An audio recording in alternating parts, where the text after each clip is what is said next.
भारत के अत्यंत प्राचीन एवं सर्वप्रिय त्योहार होलिका उत्सव की अंतर्मन से शुभेच्छाएं, शुभकामनाएं एवं बधाइयां। रंगों एवं हंसी खुशी का यह पर्व आप और आपके परिवार जनों के जीवन को प्रेम, उत्साह, उल्लास, शुचिता, एकता, समता, ममता के सप्त रंगों से सरोबार रखे, ऐसी कामना गायत्री माँ, परम पूज्य गुरुदेव और परम वंदनीय माता जी के चरणों में करती हूँ। और गायत्री मंत्र से आज की ज्ञान सभा की शुरुआत हम करेंगे। कमर सीधी, आंखें बंद, उस परम सत्ता को याद करते हुए आज की ज्ञान सभा की शुरुआत करते हैं।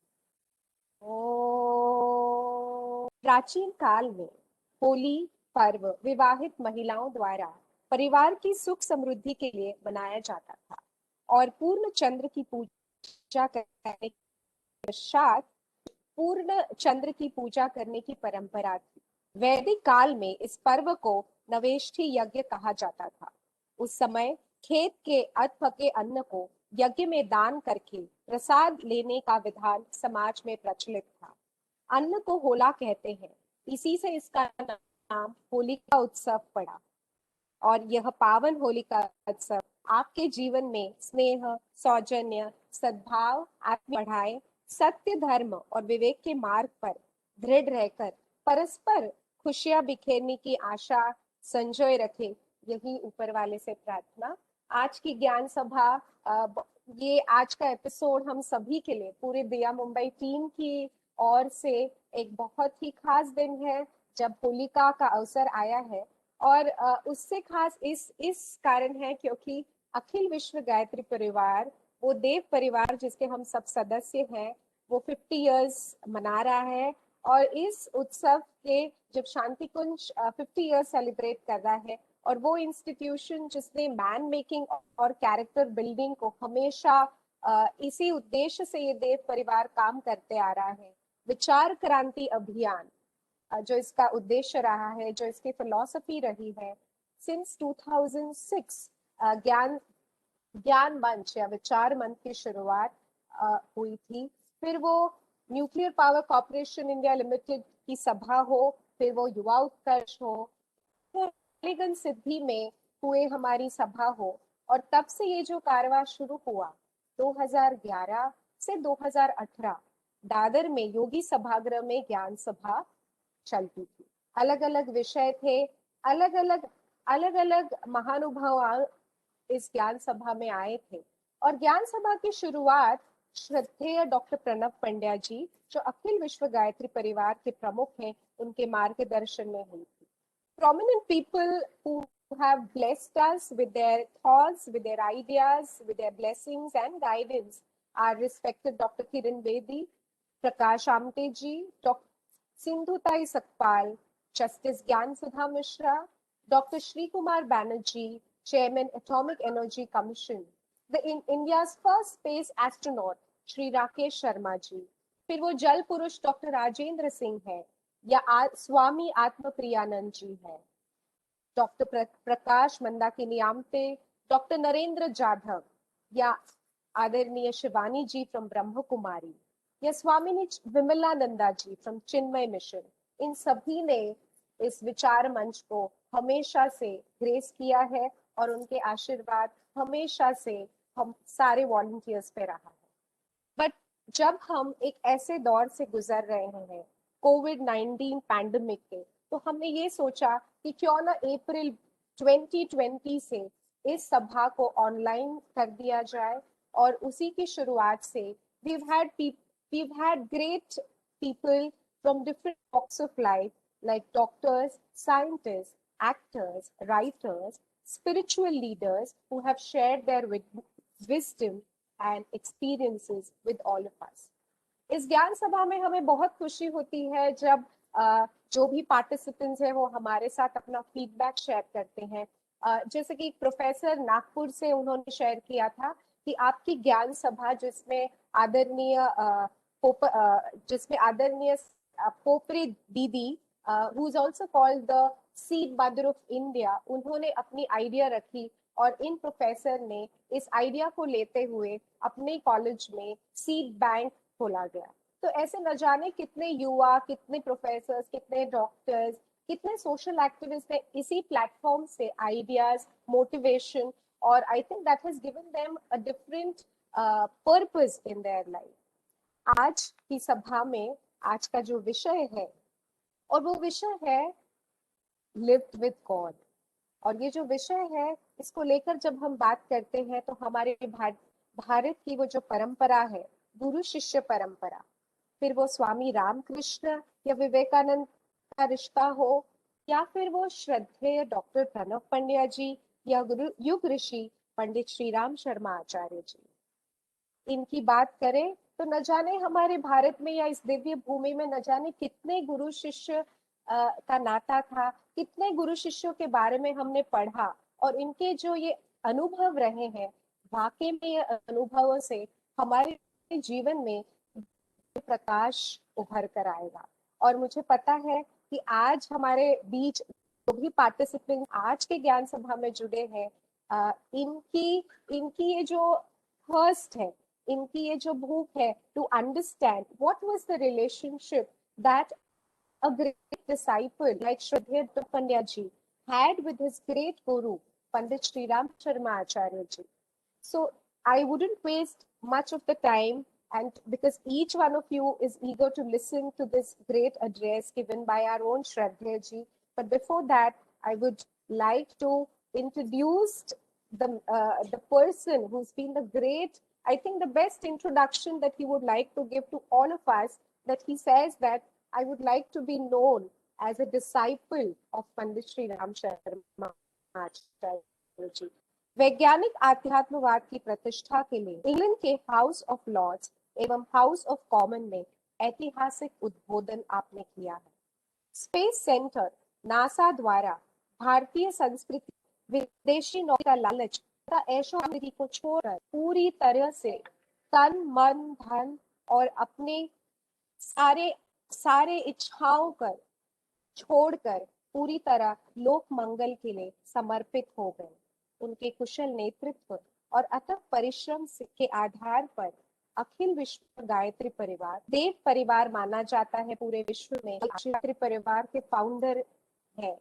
वो हमेशा कहते हैं कि जिस प्रकार उन्होंने आदेश दिए, जिस प्रकार उन्होंने श्रद्धे को प्यार किया, जिस प्रकार उन्हें गाइड किया, श्रद्धे ने एक उत्तम शिष्य के रूप में ये सब कुछ और ये देव परिवार हम दे रहे हैं। अब मैं निवेदन करती हूँ हमारी आईटी टीम से, हमारी श्रद्धेय दिव्य वाणी हमारी सभा।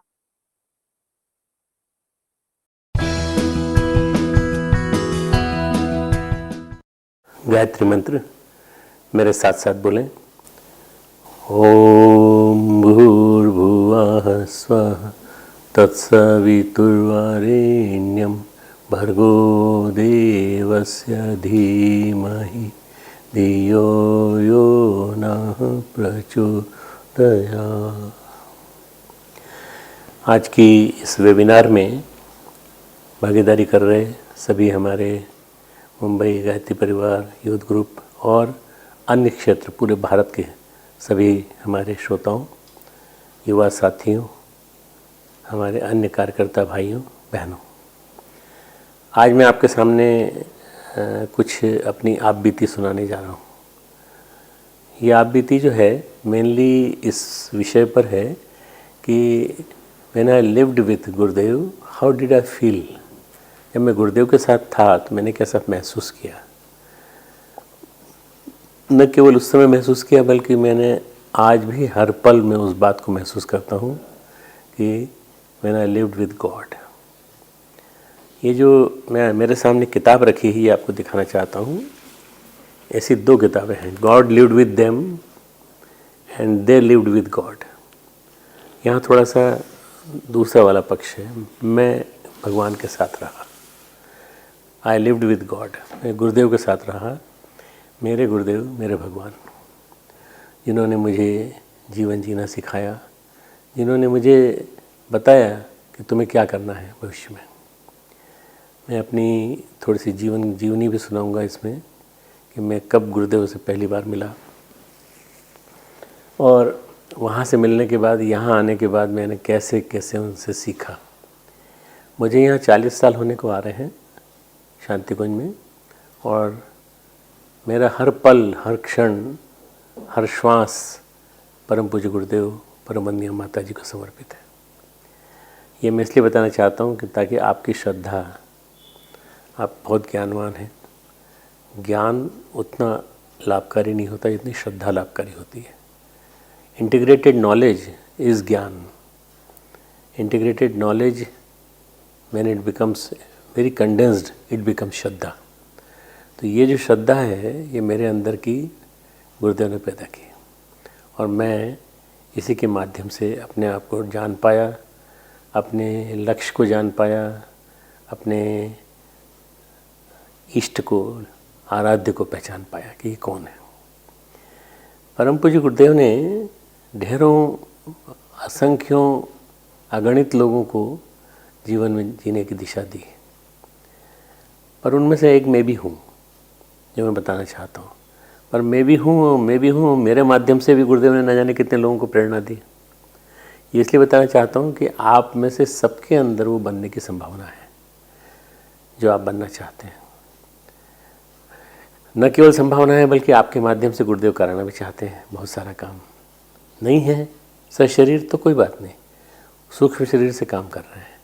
उस सूक्ष्म शरीर से वो सारा के सारा पूरा क्रियाकलाप चला रहे हैं, जिसको कि हम कहते हैं कि परम पूज्य गुरुदेव सर्वव्यापी हैं, अचिंत्य हैं, अगोचर हैं, अगम्य हैं, omnipotent, omnipresent, omniscient, godly being is our गुरुदेव। तो ऐसे गुरु सत्ता को हम कब याद कर रहे हैं? हम याद कर रहे हैं गुरु पूर्णिमा की पूर्व वेला में, होली की पूर्णिमा पर। और होली की पूर्णिमा के साथ साथ वास्तव में सही अर्थों में कहा जाए तो हम याद कर रहे हैं उनको उस पूर्णिमा पर्व पर, जिस पूर्णिमा पर्व पर पूर्ण चांद के रूप में एक गुरु का पूरा वैभव दिखाई पड़ता है। मैं जब यहाँ आया तो मैं MD करके आया था, MD मेडिसिन, और वो भी गोल्ड मेडल लेके। मैंने करीब हम लोग, कई लोग एक साथ बैठे थे, हम 52 लोग बैठे थे। उनमें से हम केवल 4 लोग पास हुए थे, और 4 लोग जो पास हुए थे उस डिस्टिंक्शन के साथ पास हुए थे कि भाई ये इस योग्य हैं कि इनको जा कर के समाज के बीच में जाना चाहिए।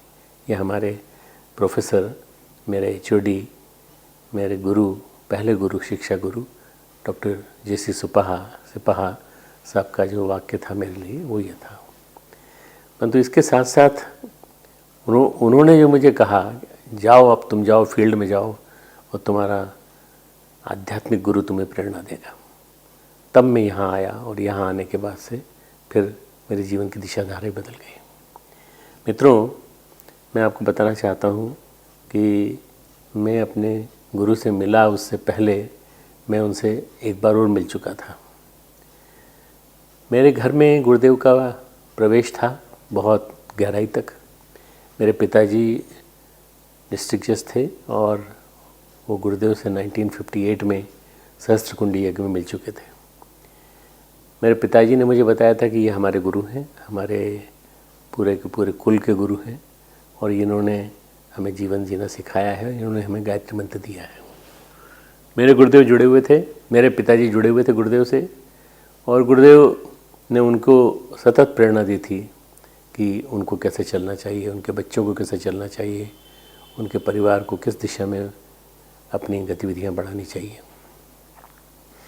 तो वो जो अनुभूतियां हैं मेरी, वो बड़ी विलक्षण हैं, क्योंकि मेरे पिताजी मुझे समय समय पर बताते रहे गुरुदेव के बारे में। इसके अलावा 1973 से 1963 की एक घटना मुझे याद आती है, जब मैं गुरुदेव से मिलने मथुरा गया। 1963 में मेरे पिताजी गए हुए थे शिविर करने के लिए मथुरा, ग्वालियर से। मैं उस समय 13 साल का था। 13 साल का, 14 साल का बालक जो होता है वो क्या जानता है, ज़्यादा नहीं जानता। पर मेरे मन में ये विश्वास भी नहीं था कि ये गुरुदेव सब जानते होंगे, गुरुदेव मेरे बारे में भी जानते होंगे।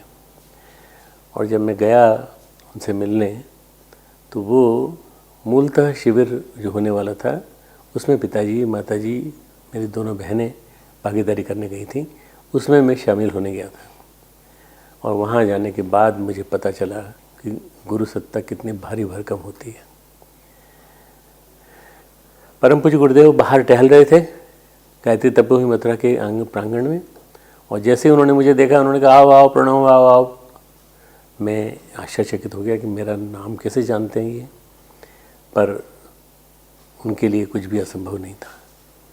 उन्होंने मुझे पहचाना, उन्होंने मुझे देखा, और उन्होंने देखने के बाद कहा कोई दिक्कत तो नहीं हुई रास्ते में, कोई कठिनाई तो नहीं हुई। एक गुरु एक पिता की तरह से, अभिभावक की तरह से प्यार करता है, मार्गदर्शन देता है। मैंने कहा नहीं, मुझे कोई दिक्कत नहीं हुई। आप कौन हैं? मैं जानता नहीं था, क्योंकि मैंने फ़ोटो भी नहीं देखा था उनका। तो उन्होंने कहा आओ आओ, तुम परेशान मत हो, मैं तुमको ले चलता हूँ तुम्हारे पिताजी के पास। मैंने कहा आप जानते हैं मेरे पिताजी को? बोले हाँ हाँ मैं जानता हूँ, अच्छी तरह जानता हूँ, और तुम्हारे पिताजी ऊपर हैं, मैं ले चलता हूँ। तो जहाँ आजकल तपोभूमि में साहित्य स्टॉल बना हुआ है बहुत बड़ा नया, इसके ऊपर परम पूज्य गुरुदेव ले गए मुझे सीढ़ियों से चलते हुए, और मुझे कहा तुम अपने पिताजी से मिल लो। दरवाज़ा खटखटाया, पिताजी ने दरवाज़ा खोला और देखा कि उनके हाथ में, गुरुदेव के हाथ में मेरा बैग है। उन्होंने कहा अरे अरे अरे गुरुदेव ये क्या किया आपने? लाइए लाइए। गुरुदेव ने हाथ में उठाया अपना बैग पिताजी ने और अंदर रखा, और मुझको डांट लगाई कि तुमने गुरुदेव के हाथ में बैग पकड़ा दिया। तब मैं पहचाना कि ये मेरे पिताजी के गुरु हैं। सूक्ष्म रूप में गुरुदेव तो आ चुके थे हमारे यहाँ पर, तो हमने स्थूल रूप में उनको नहीं देखा था। ये पहली बार मैंने देखा उनको, क्योंकि मैं पढ़ाई के दिनों में मैं बहुत अपने आप को बहुत व्यस्त बनाए रखता था, पढ़ता था, खेला कूदा में सब। मैंने 8-10 गेम स्पोर्ट्स में अपनी वो योग्यता सिद्ध कर दी थी। परंतु इसके अलावा जो है मेरा और जो था कि मुझे पढ़ाई नहीं करनी, मुझे सबसे ज़्यादा काम करना है, तो वो करना है अपना बेसिकली अपना व्यक्तित्व बनाने का। ये मेरे मन में था, पर मैंने कभी ये नहीं सोचा था कि मैं आध्यात्मिक क्षेत्र में जाऊंगा और आध्यात्मिक क्षेत्र में प्रवेश करूंगा। देखते देखते जब गुरुदेव ने अंदर बुला लिया और अंदर बुला करके खड़ा किया, तो पिताजी ने कहा प्रणाम करो। मैंने प्रणाम किया गुरुदेव को, और प्रणाम करने के बाद गुरुदेव ने कहा शाम को मिलना तुम मुझसे हैं। बड़े अधिकार के साथ उन्होंने कहा। मैं मिला शाम को, और शाम को उन्होंने कई तरह की बातें मुझसे की। एक 13 साल का बच्चा क्या बात करेगा, पर उन्होंने मुझको कहना सिखाया, बोलना सिखाया। मैं जो कह रहा हूँ तुम सुनो। मैंने उनकी कही हुई सारी बातें सुनी, और सुनने के बाद मुझे ऐसा लगा कि ये तो मेरे अपने हैं, ये तो मेरे अपने पिता से भी बढ़कर हैं। बस उस दिन से उनके और मेरे बीच में वो संबंध डेवलप हो गया, जिसके माध्यम से मैं यहाँ आया। ये जो मैं बात बता रहा हूँ आपको, सितंबर लगभग अक्टूबर 1963 की, 13 साल की उम्र मेरी, और तब की बात बता रहा हूँ। और उसके बाद फिर मैं कई बार आता रहा, मैं हर साल आता रहा। हर साल एक बार नहीं, कई बार 2-2 बार आया, कई बार 3-3 बार आया। पढ़ाई करते हुए मेडिकल कॉलेज की पढ़ाई कर रहा था, एडमिशन हो गया था, और उसके बाद फिर मैं पढ़ता रहा, आता रहा। और उसके बाद गुरुदेव का प्यार असीम मात्रा में, अपरिमित मात्रा में मुझे मिला। मैं ये मानता हूँ कि औरों को भी प्यार मिला होगा, हजारों लाखों करोड़ों व्यक्तियों को प्यार मिला होगा गुरुदेव का, पर मुझे उन्होंने पूरे प्रेम से लुटाया प्यार। और उसके बाद फिर 1971 में परम पूज्य गुरुदेव ने मुझे और मेरी पत्नी को एक सूत्र में बांध दिया। 3 जून 1971 को हम दोनों की शादी हुई, और हम उसके बाद अलग अलग हो गए। मैं गुरुदेव ने कहा भाई तुम पढ़ाई करो, ये भी पढ़ाई करेगी। और उसके बाद फिर आप जानते हैं कि गुरुदेव चले गए अज्ञातवास पर हिमालय, और हिमालय से आने के बाद उन्होंने माताजी की सेवा शुश्रूषा में हाथ बटाया। माताजी तकलीफ़ में थी, बहुत परेशानी में थी। मैं MBBS पास करते ही तुरंत यहाँ पहली बार आया था। जनवरी 1900 अंदाज से मैं जो बोल रहा हूँ, एग्जैक्ट डेट नहीं हो शायद, जनवरी 1972 में मैंने MBBS पास कर लिया था, और यहीं आके मुझे रिजल्ट पता चला था। परम पूज्य गुरुदेव ने कहा कि यहाँ तुम आ गए हो, तो तुमने मुझे देख लिया, मुझे इस समय हिमालय में होना चाहिए था, पर मैं माता जी की तकलीफ़ की वजह से मैं यहाँ आया हूँ। पर पीड़ा सम नहीं अदमाई, माता जी की पीड़ा उनसे देखी नहीं गई। वहाँ बैठे बैठे वो आए और आकर के उन्होंने माता जी को सहारा दिया और कहा कि नहीं, हम तुम्हारे साथ है, तुम चिंता मत करो, ठीक हो। माता जी एक दिन में ही ठीक हो गई, जबकि डॉक्टर ये कहते जा रहे थे कि आपको इतने दिन तक ये दवा लेनी पड़ेगी, इतने दिन तक रेस्ट करनी पड़ेगी। माता जी ने कुछ नहीं माना। माता जी ने अपनी बच्चियों को संभाला, देव कन्याओं को संभाला, और उनको संभालते संभालते माता जी ने पूरा का पूरा काम संभाल लिया। गुरुदेव मेरे से मिलने के बाद करीब 15-10 दिन बाद चले गए। मैं यहीं रुका। उसके बाद फिर मैंने जाके MBBS के बाद मैंने अपनी इंटर्नशिप ज्वाइन की। और इंटर्नशिप ज्वाइन करने के बाद फिर मैं इंदौर चला गया, इंटर्नशिप ज्वाइन की, और उसके बाद फिर मैंने अपनी MD की डिग्री ली। 3 साल का पीरियड होता है MD की डिग्री लेने में। मैंने वो काम किया। जब उसको पास कर लिया मैंने MD को, तो उसके बाद फिर गुरुदेव तब तक यहाँ आ गए थे 1 साल के बाद, 2 साल के बाद। तब तक फिर मैंने उसके बाद अपने वाक कौशल को बढ़ाया। मैंने बहुत सारे सेमिनार किए, बहुत सारे मीटिंग्स की अपने गायत्री परिवार के परिजनों के साथ, और उसके बाद मैंने अपने जीवन को अच्छी तरह से निखारने की कोशिश की। मैंने जानने की कोशिश की कि गुरुदेव के साथ जुड़ने के बाद क्या फ़ायदा मुझे मिला। और ये जो मैं अपने आप को बता रहा हूँ, ये दीक्षा के पहले की बात बता रहा हूँ। उसके पश्चात मैं जब यहाँ आया, तब उस समय का समय मैं बताना चाहता हूँ कि वो समय है 1900 अंदाज से, क्योंकि बहुत पुरानी बातें हैं, सब 40 साल पुरानी बातें हैं। 1977 मैंने MD किया। 1977 में MD करने के बाद, 76 में MD करने के बाद, गोल्ड मेडल लेने के बाद, मैंने उसके बाद फिर जो है गुरुदेव से आके पूछा कि गुरुदेव, मैं विदेश जाना चाहता हूँ, मैं अमेरिका जाना चाहता हूँ। मैंने अमेरिका का एग्ज़ाम भी पास कर लिया है, मेरा वीज़ा भी आ गया, इमिग्रेशन वीज़ा। तब गुरुदेव ने कहा कि अरे तुम क्या करोगे जाके, तुम्हें तो यहीं काम करना सारा सारा मेरे पास। तो मैंने कहा जब गुरुदेव आपको करना होगा तो आप बुला लीजिएगा, मैं आ जाऊँगा, अमेरिका से आ जाऊँगा। गुरुदेव ने मेरी बात को कोई जवाब नहीं दिया, और उन्होंने कहा अच्छा लाओ, तुम्हारा कहाँ है अपॉइंटमेंट लेटर, कहाँ है। अपॉइंटमेंट लेटर लिया और फाड़ के नीचे ज़मीन उसमें डाल दिया, कचरे की टोकरी में। फिर मैंने सोचा कि जब मेरा अपॉइंटमेंट लेटर ही फट गया तो मैं क्या करूँ, कहाँ जाऊँ। तो मैंने पूछा मैं कहाँ जाऊँ अब। तो बोले भोपाल जाओ, भोपाल में तुम्हारी नौकरी रखी हुई है, उसको करो। भोपाल BHEL से ही मैंने रिज़ाइन किया था जब मैं यहाँ आया था।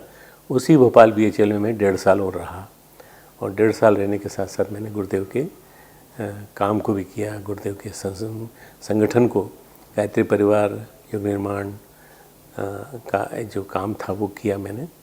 और उसी दौरान मेरी मुलाकात कई लोगों से हुई, बलराम राव, दत्ता जोशी, के वर्मा, ये सारे लोग, A.K. शर्मा, ये सारे लोग मुझे वहाँ मिले। इन्होंने मुझे समझाया गुरुदेव क्या है। इन्होंने मुझे बताया कि गुरुदेव किस रूप में है, कितनी विलक्षण विभूति हैं। मेरे को उनके साथ काम करते करते मुझे काफ़ी, मेरी उम्र उनकी उम्र में बहुत अंतर था, फिर भी मैंने बहुत सीखा। वहाँ से आने के बाद, वहाँ से मैं जब हरिद्वार आया, दोनों के बीच में बहुत ज़्यादा डिफरेंस है। मैं जब हरिद्वार आया तो मैं तब आया जब गुरुदेव ने एक लेक्चर के लिए मुझे बुलाया। बसंत पंचमी का उनका ऐतिहासिक उद्बोधन 13 फरवरी 1978, ये उनका लेक्चर था, 1978। मैं यहाँ आया और बड़ी मुश्किलों में आया, क्योंकि मैं ICU का इंचार्ज था, इंटेंसिव केयर यूनिट का प्रभारी, मैं फिजिशियन था, तो मुझे छुट्टी नहीं मिल रही थी। तो न जाने क्यों कुछ ऐसी दैवी प्रक्रिया हुई कि सारे पेशेंट्स डिस्चार्ज हो गए या ऊपर चले गए, तो पूरा वार्ड खाली था। मैंने पूछा अपने CMO साहब से कि आप मुझे आज्ञा देंगे। तो बोले अगर कोई नया पेशेंट नहीं आता है तो मैं जाने दूंगा तुमको, पर जल्दी आ जाना 2 दिन के अंदर। मैंने छुट्टी ली और मैं तुरंत जीजी तो जा चुकी थी ऑलरेडी। मैं यहाँ जहाँ मैं जीजी शब्द का संबोधन करूँ तो वहाँ आप शैल जीजी को समझिएगा। वो तो पहले से ही यहाँ आ गई थी वसंत पंचमी के संदर्भ में, और मैं बाद में आया। और जब मैं आया बाद में यहाँ, तो मैं समझा कि गुरुदेव ने मुझे यहाँ क्यों बुलाया। उस लेक्चर को सुनने वाले हम लोग कई लोग थे। उस लेक्चर को मैंने सुना और मैंने एक एक करके एक एक शब्द उनका जो है अंतर आत्मसात किया, और मुझे लगा कि परम पूज्य गुरुदेव मुझे ही सुना रहे हैं। हर व्यक्ति ने ये सोचा है उन्हीं को सुना रहे हैं व्यक्तिगत रूप से, और वो लेक्चर जो था वो अपने आप में ऐतिहासिक है। अभी भी गुरुवर की धरोहर के भाग 1 में आपको उस पढ़ने को मिलेगा 13/2/78 का वो उद्बोधन। बहुत ही गजब का उद्बोधन, एक एक मिनट। अगर आप अभी नहीं आएंगे तो कब आएंगे, किस समय आएंगे, तुम अभी नहीं आए तो कब आओगे, ये सारी बातें मेरे लिए कही जा रही थी। बस मैं मिलने गया ऊपर, और मैंने नीचे बैठ के त्यागपत्र लिखा अपनी जॉब से, और वो गुरुदेव को जाकर दे दिया कि मैं अब जा रहा हूँ, मुझे आशीर्वाद दीजिए कि मैं आपके एक आदर्श शिष्य के रूप में विकसित हूँ। उन्होंने कहा सोच लो, यहाँ कोई गद्दी नहीं है, तुम जिस पे बैठने आ रहे हो, यहाँ तो तुमको स्वयं सेवक बनना पड़ेगा। मैंने कहा ठीक है गुरुदेव, मैं बनूँगा, बनने की कोशिश करूँगा।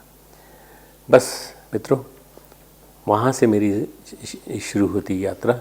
आई लिव्ड विद गॉड, मैं भगवान के साथ रहा। बस वहाँ से मैं गया शांति कुंज से BHL गया। BHL जा कर के मैंने अपने रिज़ाइन किया, घर को वाइंड अप किया, और मैं सब छोड़ छाड़ के, सबका मोह तोड़ करके, मेरे चाचा जी थे उससे चीफ मेडिकल ऑफिसर थे, उन्होंने मना समझाया, उन्होंने बहुत कोशिश की कि मैं नहीं अपना निर्णय वापस लूँ। मेरे पिताजी, मेरी माताजी, इन्होंने ट्रांसफ़र अपने मेरे भोपाल के पास करा लिया, होशंगाबाद में, ताकि मैं न जाऊँ। और चूँकि मेरा बेटा जन्म ले चुका था मेरे MD के साथ ही, जिस दिन में मुझे MD मिली थी उसी दिन उसका जन्म हुआ था।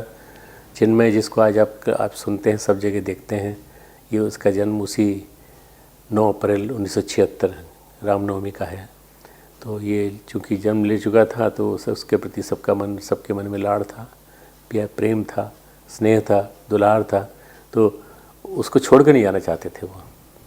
तो वो उन्होंने आके बहुत दिन हमारे पास रहते, माँ रहती हमारे पिताजी भी रहते, और मैंने कहा कि मैं तो जा रहा हूँ, बस मैं चला गया।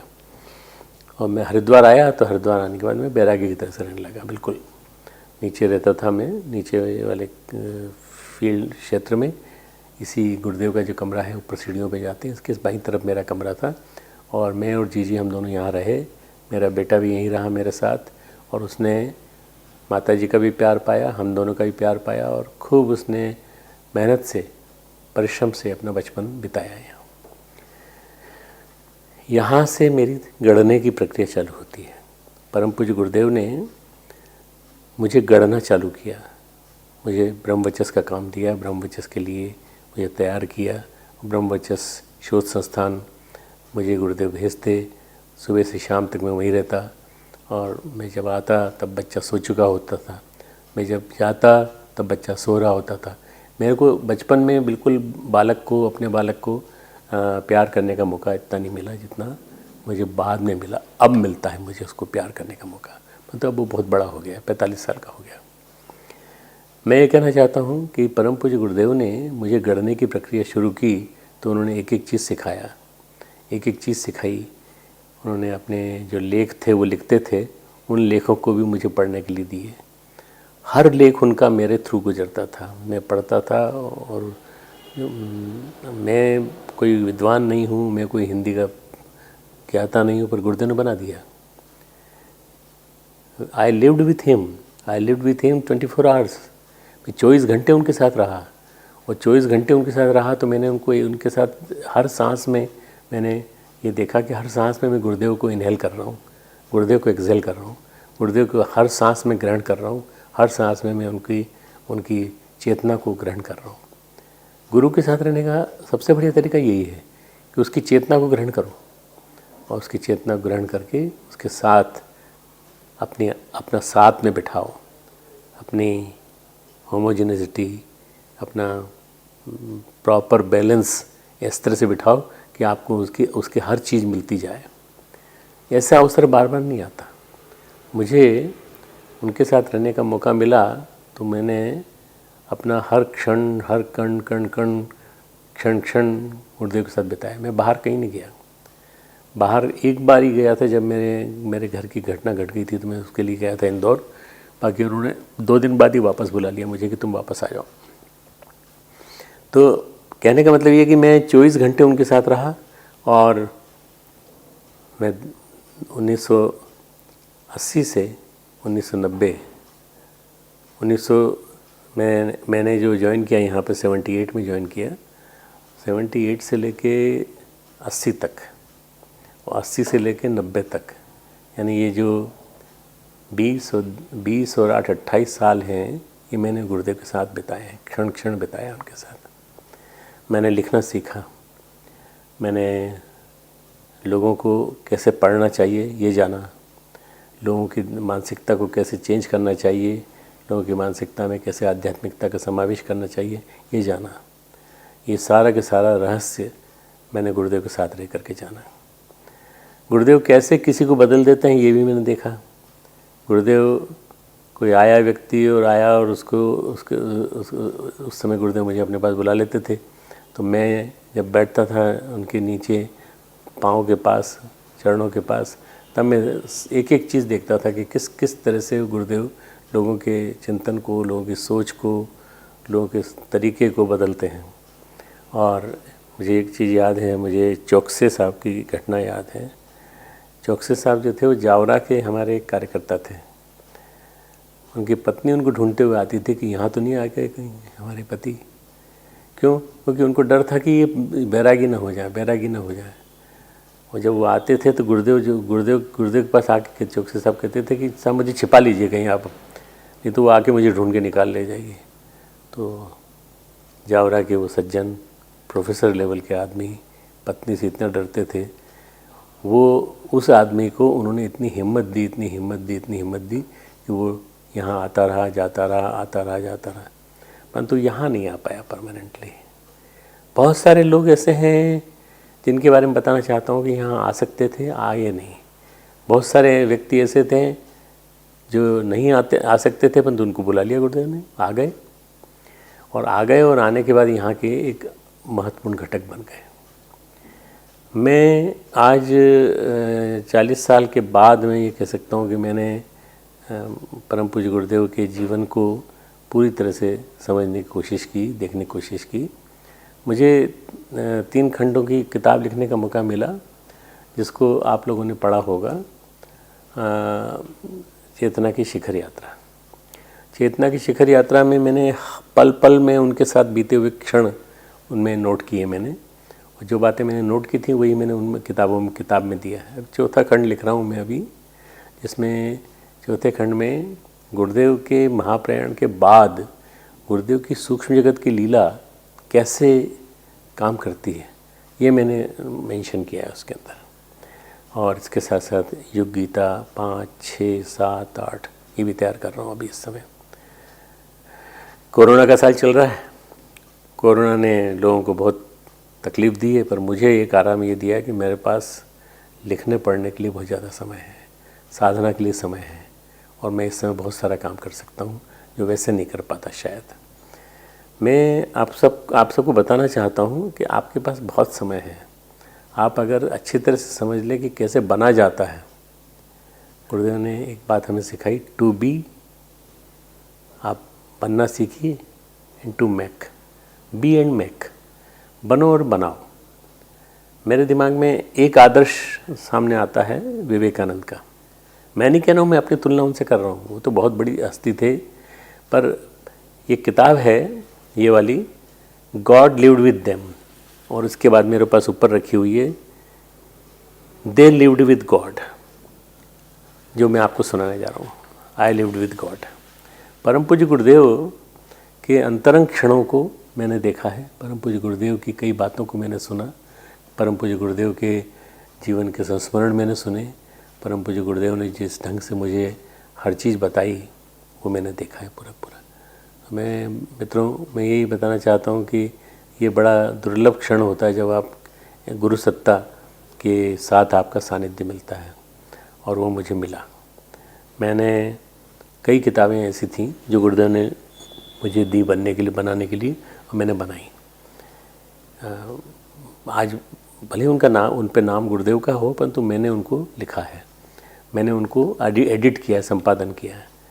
जब मैं यहाँ आया तब मैंने गुरुदेव से कहा कि गुरुदेव मैंने एमडी किया मेडिसिन में और ये सब पढ़ने की मुझे क्या ज़रूरत है, मुझे ये सब करने की ज़रूरत है। उन्होंने कहा तुमने एमडी किया है ना, तो वो अलग है, वो शिक्षा है, अब तुम विद्या करो, विद्या पढ़ो। तो विद्या मैंने पढ़ी गुरुदेव के साथ रह करके। गुरुदेव ने मुझे जितने भी प्रकार के स्क्रिप्चर्स हो सकते थे वो पढ़ने के लिए दिए। वो कहा कि तुम इनको पढ़ो, तुम इनको पढ़ो, इन किताबों को पढ़ो। आपने कभी देखा होगा गुरुदेव के अलमारी के पास गीता, विश्वकोश और इन सब की किताबें रहती थी। उन सबको मैंने पढ़ पढ़ के पूरे तरह से कंठस्थ किया पूरे जीवन में। केवल वही नहीं, बल्कि उसके साथ साथ दर्शन, उपनिषद और जितने प्रकार के ग्रंथ हो सकते हैं वो उन्होंने पढ़ने के लिए दिए मुझे। ये मैं पढ़ पाया क्योंकि मैं सब कुछ छोड़ के आया था।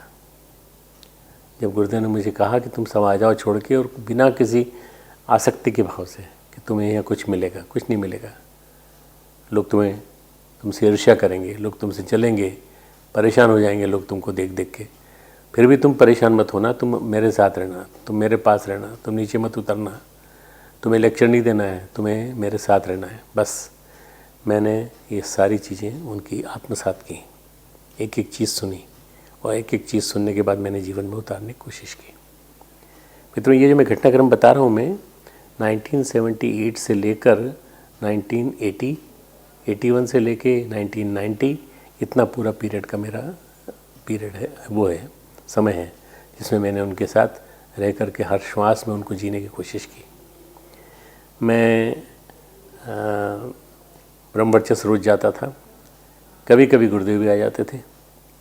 एक बार की घटना है कि हमें मालूम था गुरुदेव आ जाने वाले हैं, तो हमने क्या किया कि पूरा जीना जो था, तीसरी मंजिल पे लाइब्रेरी थी हमारी, दूसरी मंजिल पे हमारा ऑफिस था जहाँ हमारी लाइब्रेरी का मेन ऑफिस था, और पहले ग्राउंड फ्लोर पे मंदिर था, 24 देवी शक्तियों की मूर्तियाँ।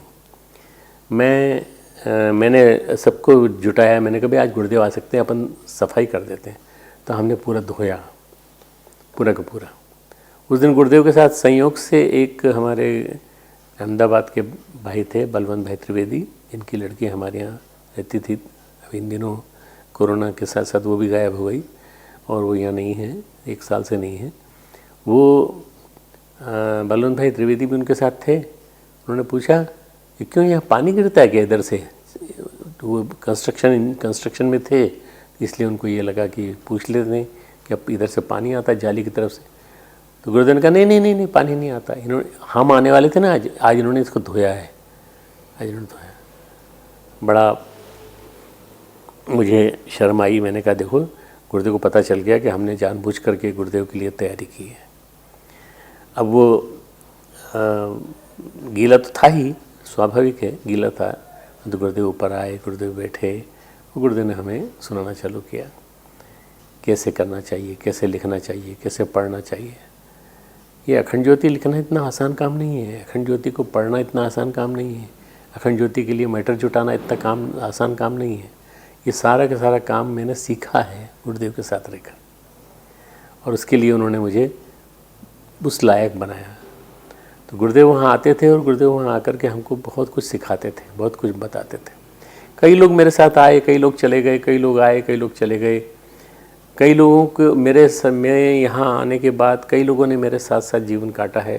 मेरी मित्रता भी देखी है, मेरा प्यार भी देखा है, मेरी आत्मीयता भी देखी है। पर कई लोग आकर के चले भी गए, ये उनका भाग्य है और कुछ नहीं। परंतु मैंने अपने जीवन में सबसे बड़ी बात जो देखी वो ये कि मैंने सहनशीलता सीखी, मैंने धैर्य सीखा, मैंने परसिवरेंस, मतलब किसी चीज़ को कोई सीखा है तो उसको आगे बढ़ाना, मैंने सीखा उसको कैसे आगे बढ़ाया जाए। ये मैं अपनी खूबी नहीं बता रहा हूँ, मैं बता रहा हूँ कि इन क्वालिटीज़ को डेवलप करके कोई भी डिसाइपल आगे बढ़ सकता है। कोई भी शिष्य अगर आगे बढ़ना चाहे तो कैसे बढ़े? Patience, immeasurable patience, perseverance, to follow whatever he has learned उसको आगे बढ़ाना, ये मैंने किया अपने जीवन में। तो मैं ऐसा समझता हूँ कि ये सब करने में मैं सफल रहा। और उसके बाद परम पूज्य गुरुदेव ने अपना शरीर छोड़ दिया। पहले से बता दिया था 1985 में कि मैं जा रहा हूँ, 1990 में मैं 5 साल बाद चला जाऊँगा। पर मैंने हर क्षण उनका उपयोग करने की कोशिश की। हर क्षण उनसे मैं पूछता रहता था और वो बताते रहते थे मुझे। मैं अक्सर उन्हीं के पास रहा ऊपर, जब मौका लगता था नीचे आ जाता था माता जी के पास, तो मैं उन्हीं के पास रहा। एक दिन गुरुदेव बहुत नाराज़ हो रहे थे सब पर, मैं भी था उसमें, मेरे पे मुझ पर भी नाराज़ हो रहे थे, क्योंकि वो चाहते थे कि यहाँ का बगीचा जो है, जो यहाँ जो जड़ी बूटियाँ लगी हैं, जो खूबसूरत प्लांट लगे हैं, ऑर्नामेंटल प्लांट, ये उखाड़े जाएँ। इसके बदले में एक टिन शेड बने जिसमें सब लोग भोजन करें। आज आप टिन शेड भी जो देखते हैं नीचे शांति कुंज के कैंपस में, वो उसी समय बना था जब गुरुदेव ने उसको उखड़वा के बनाया था। और मैं जड़ी बूटियों का बहुत शौकीन था, मैं ऑर्नामेंटल प्लांट का बहुत शौकीन था। मैं देहरादून जाता था, देहरादून से मैं लेके आता था। मैं और महेंद्र शर्मा जी जो आजकल यहाँ के व्यवस्थापक हैं, हम दोनों जाते थे और हम दोनों लेके आते थे। बहुत सारे प्लांट्स लेके आए थे, खूबसूरत खूबसूरत पौधे। गुरुदेव ने कहना चालू किया कि भाई देखो, आज मैं तुमको किसी मीटिंग के लिए बुलाया है, किसी मीटिंग के लिए नहीं बुलाया है, मैंने तुमको इसलिए बुलाया है ताकि तुम तैयार रहो मानसिक रूप से। शांति कुंज बदलने जा रहा है, क्रांति कुंज में बदलने जा रहा है। यहाँ जितने पौधे लगे हैं सब पौधे उखाड़ने पड़ेंगे तुमको, इनको तुम कहीं और लगा दो, पर मैं चाहता हूँ कि यहाँ ढेर सारे लोग आने वाले, हज़ारों लाखों लोग आएंगे, उनके लिए तुम व्यवस्था बनाओ। तो कई लोगों से पूछा गुरुदेव ने, मेरे से सीनियर स्तर के लोग थे यहाँ पे काम करने में, उन्होंने अपने अपने रिस्पॉन्स दिए। मैंने कहा गुरुदेव ये लोग जो आएंगे इनकी व्यवस्था कहीं और कर दीजिए, पर इसको मत उजाड़िए, ये तो बहुत मेहनत से बनाया है। उन्होंने, गुरुदेव ने अपनी बात चालू रखी, नहीं मैं जो कह रहा हूँ वो सही है, और मैं कह रहा हूँ वो अटल है, और इसको बदल नहीं सकता कोई। जिसको स्वीकार नहीं है वो यहाँ से उठ के चला जाए। आप आश्चर्य करेंगे, मैं उठ के चला गया, नीचे आ गया माता जी के पास। माता जी प्यार से मुझे लल्लू कहती थी, मुझे ही नहीं, सभी जितने भी लोग थे सबको। और उन्होंने कहा क्यों लल्लू, डांट पड़ गई? मैंने कहा हाँ माता जी। मैंने कहा कि मैंने विरोध किया, तो उन्होंने डांट लगा दी।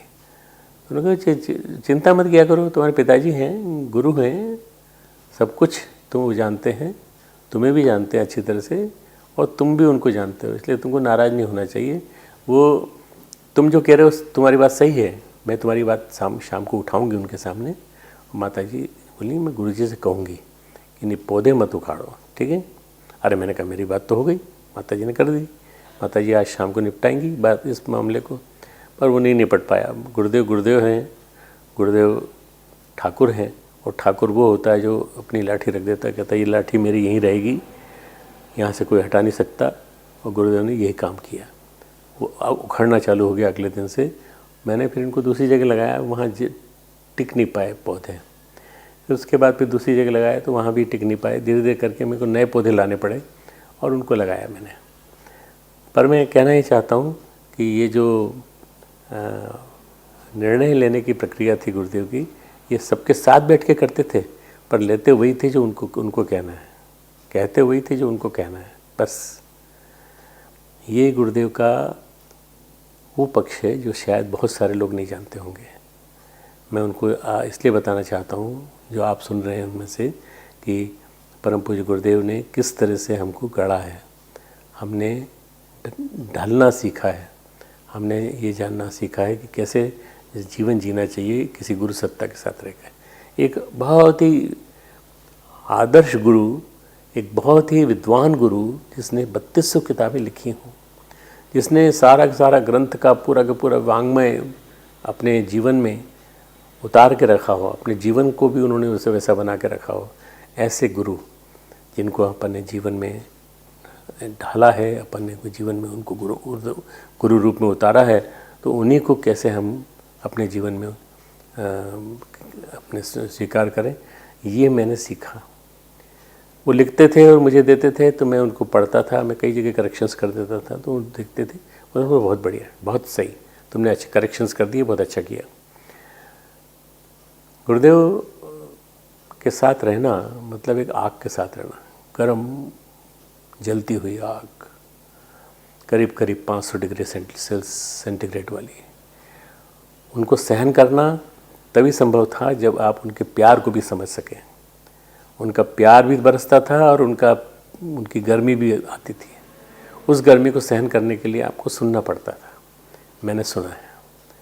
जो नहीं सुन पाए वो चले गए यहाँ से, और जो कई लोग जो उनको सुनने के बावजूद भी नकारते रहे, वो आज कालनी भी बने बैठे हैं और यहाँ गड़बड़ी कर रहे हैं, यहाँ गड़बड़ी कर रहे हैं। गुरुदेव को नहीं समझ पाए। जिन्होंने गुरुदेव को समझ लिया उन्होंने सब कुछ समझ लिया, और सब कुछ समझने के बाद उन्होंने जीवन में सही अर्थों में कुछ पाया। मैंने पाया, मेरे साथ साथ और भी कई लोग हैं जिन्होंने पाया। गुरु सत्ता हमारी एक ऐसी सत्ता थी जिसने कि हमको रामकृष्ण परमहंस, हमारे जो ठाकुर थे जिन्होंने कि विवेकानंद को ढाला, और न जाने कितने लोगों को, बहुत बड़ी लिस्ट है मेरे पास, 16 लोगों की लिस्ट है।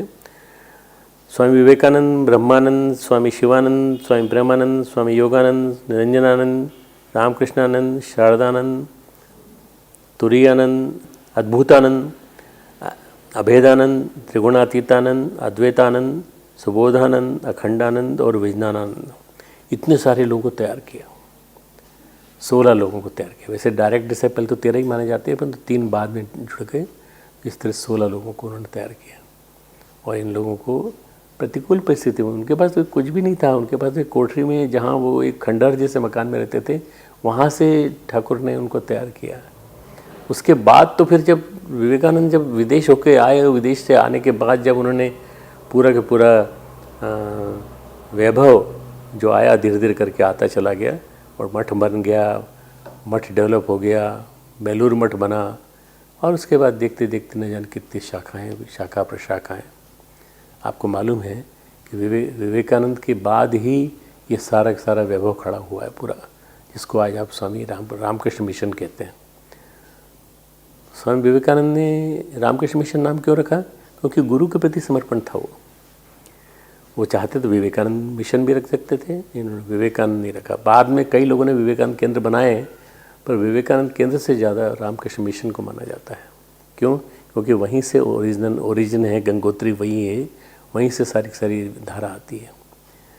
एक रामकृष्ण मिशन जिसमें परम पूज्य गुरुदेव पिछले अवतार के रूप में आए, उनसे पहले समर्थ गुरु रामदास, और समर्थ गुरु रामदास ने शिवाजी को गढ़ा। समर्थ गुरु रामदास ने पूरे देश में घूम करके एक विलक्षण अलख जगाया।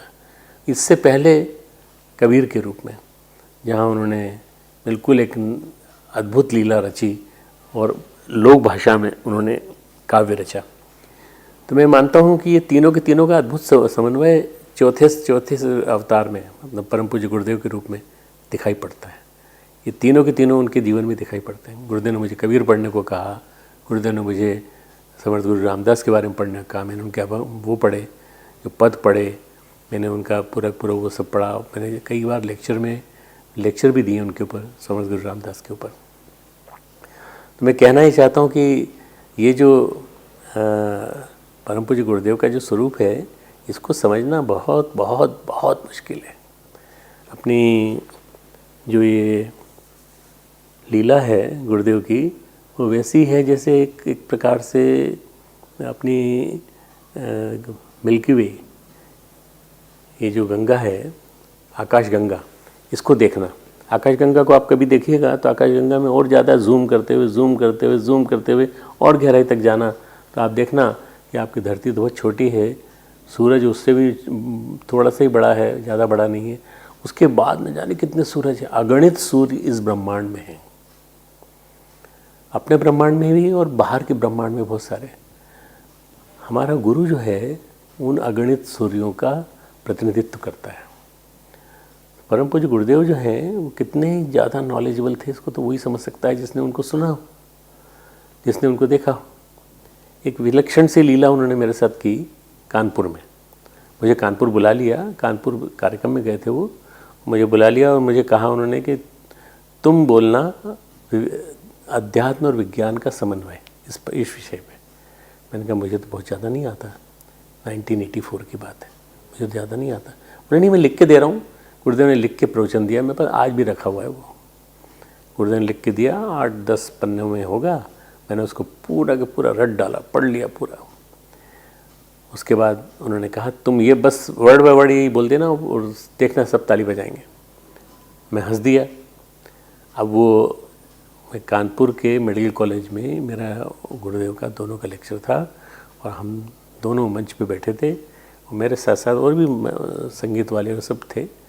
पर अद्भुत बात ये कि गुरुदेव ने माइक हाथ में लिया और कहा भाई मैं बोलूँ उसके पहले मेरे से पहले हमारे डॉक्टर साहब आए बीच में, हमारे बीच में डॉक्टर प्रणव पंड्या, ये आपको बताएंगे विज्ञान और अध्यात्म का समन्वय इसके बारे में। मैं क्या सोच रहा था कि गुरुदेव बोलेंगे तो गुरुदेव के बोलने के बाद में जो भी कुछ उसमें पॉइंट्स निकलेंगे वो मैं बोल दूंगा, पर उन्होंने मेरे को खड़ा कर दिया। इसको कहते हैं ना कि गुरु जो है ना वो चाहे तो जैसा ही ढाल सकता है। परम पूज्य गुरुदेव ने मुझे जैसे ही खड़ा किया वैसे ही मैंने बोलना चालू किया, पर उसके बाद मुझे मालूम है कि मैं क्या बोला। उस लेक्चर में से तो एक अक्षर भी नहीं बोल पाया मैं, न जाने क्या बोलता गया, मैं बोलता गया। बाद में नीचे उतरा तो लोगों ने कहा भाई साहब बहुत बढ़िया लेक्चर था आपका, बहुत सुंदर लेक्चर। मुझे मालूम नहीं गुरुदेव की लीला क्या थी, पर मुझे मालूम है क्या बोला मैं वो नहीं बोल पाया जो मुझे बोलना था। परम पूज्य गुरुदेव ने मुझे बाद में कहा भाई वो कुछ जमा नहीं है। मैंने कहा कैसे जमता, मैंने अपनी MD की डिग्री ली थी मेडिसिन में और उसके बाद आपके पास आया था, तो आपके पास इसलिए आया था कि आप मुझे सिखाएंगे। अब आपके सिखाने में कोई कमी रही होगी इसलिए मैं नहीं सीख पाया, या मेरे सीखने में कोई कमी रही होगी। उन्होंने कहा नहीं तुम सीख जाओगे धीरे धीरे करके। मैं वहाँ से वापस हरिद्वार आ गया और उसके बाद फिर मैंने अपने जीवन में फिर से पढ़ाई करने के बाद कई ग्रंथ पढ़े। कई ग्रंथ पढ़ने के बाद मैंने अपने आप को ढालने की कोशिश की। जो आज प्रक्रिया मेरा बेटा चिन्मय कर रहा है वही काम मैंने बहुत पहले किया और उससे मैंने सीखा अपने आप के अंदर वो ज्ञान पैदा किया जिस ज्ञान के माध्यम से गुरुदेव इतने महान व्यक्ति बने। मित्रों, ये जो गुरु के साथ रहना है, हर श्वास में उनको जीना है, ये बड़ा मुश्किल काम है।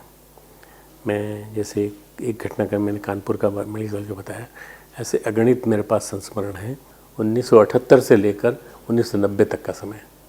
ये बड़ा महत्वपूर्ण समय था और ये मेरे लिए बहुत कीमती समय था। उस समय में उन्होंने मुझे ढाल दिया और ढालने के बाद उन्होंने मुझे ऐसा बना दिया कि मजबूत।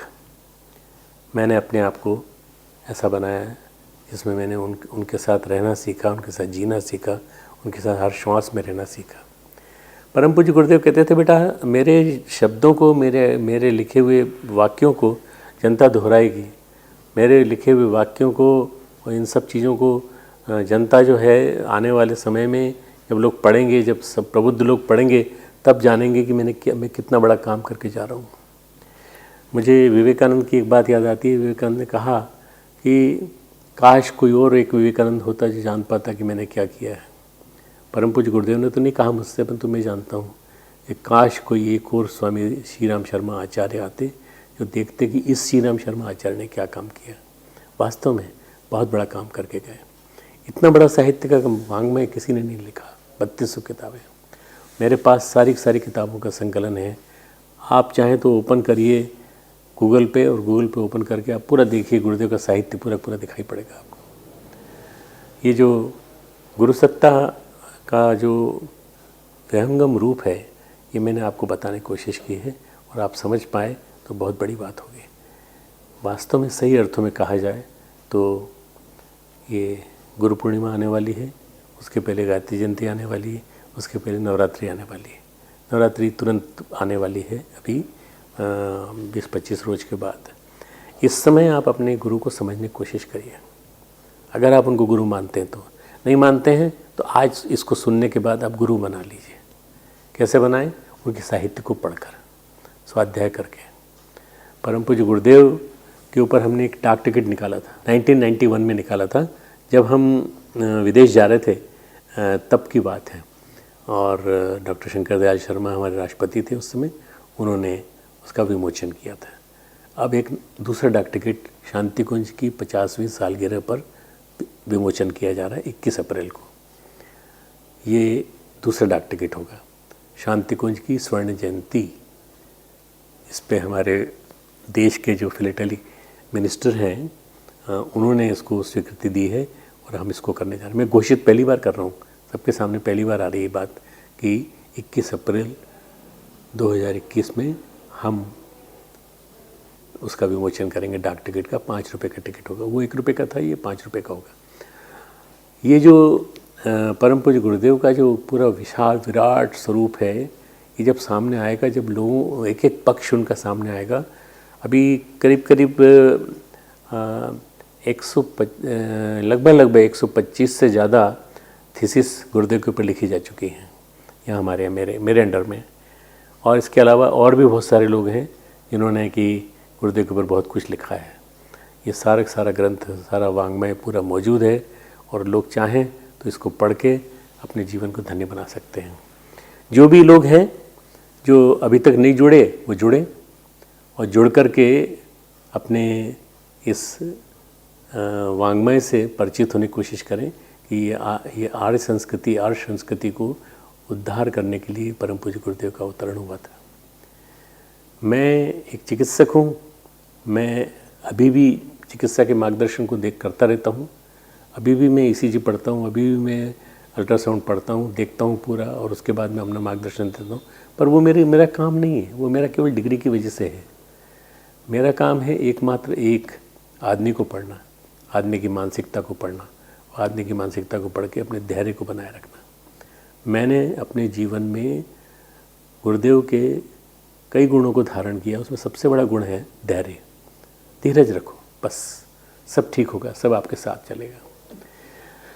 होली की पूर्णिमा आज है और इस पूर्णिमा को आपकी मंगल कामना, आपके लिए खूब मंगल कामनाएं, ढेर सारी मंगल कामना।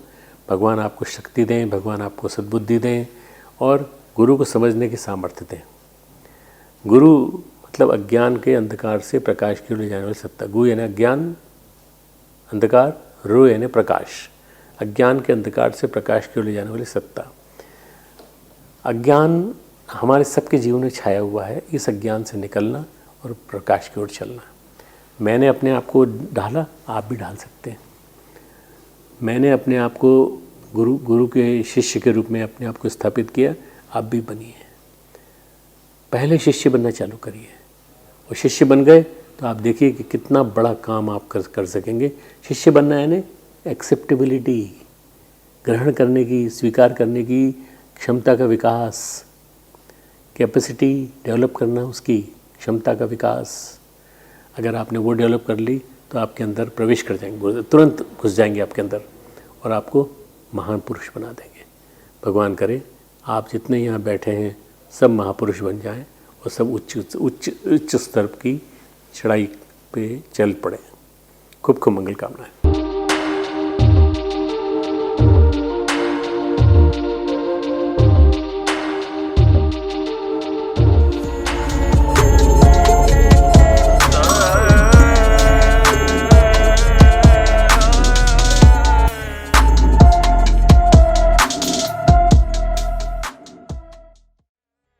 हमारे आने वाले कार्यक्रमों की जानकारी के लिए हमारे YouTube चैनल को सब्सक्राइब करें और साथ ही बेल आइकन को दबाएं।